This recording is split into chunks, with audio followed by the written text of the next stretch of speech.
D'année en année, on fait toujours l'état de l'énergie au Québec, mais ça change peu. Alors, on met des nouveautés, on met les chiffres à jour.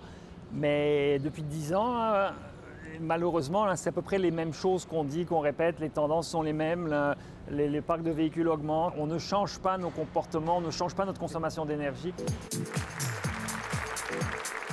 On l'oublie souvent, les Québécois sont parmi les plus grands consommateurs d'énergie par habitant au monde.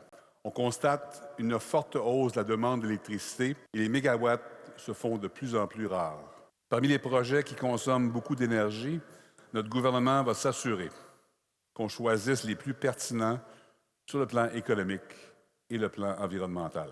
Hier, on a annoncé la construction d'une usine de production de matériaux actifs de cathode d'Ultium CAM dans la Société du parc industriel et portuaire de Bécancour. C'est des morceaux très importants de la filière batterie sur laquelle nous allons continuer de construire.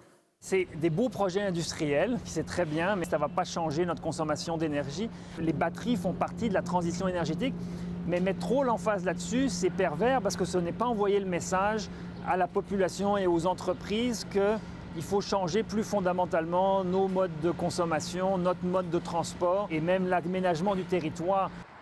On parle beaucoup de l'électrification des transports. À quel point est-ce que l'annonce qu'on a faite va aider là-dedans, puis à quel point ça peut aider à court terme? Les transports, c'est 43 des émissions de GES au Québec. Bon, ce qu'on fait avec Encours, c'est sûr, c'est un écosystème d'électrification du transport, des batteries, qui va sauver l'ensemble de l'Amérique du Nord. On ne fera pas de voitures électriques au Québec, mais on va fabriquer les composantes, donc on y arrive progressivement. Sauf que progressivement, ce sera peut-être pas assez si le gouvernement veut atteindre sa cible de réduire les GES de la province de 37,5 d'ici 2030. Présentement, il se fie uniquement sur son plan pour une économie verte pour y arriver.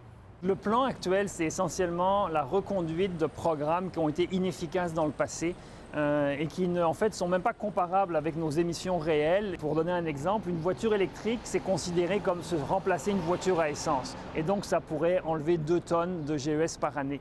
Sauf que le problème, c'est que dans le secteur du transport, il se rajoute des véhicules électriques, mais aussi des voitures à essence. Si le parc automobile continue de grossir avec des véhicules à essence, on ne va pas voir des réductions de GES. Et donc, c'est là où il faut qu'il y ait des vraies contraintes qui soient vraiment marquées. Il faut mettre des programmes qui enlèvent des véhicules. Il y a 2 écoles de pensée. Est-ce qu'on prend la carotte ou le bâton?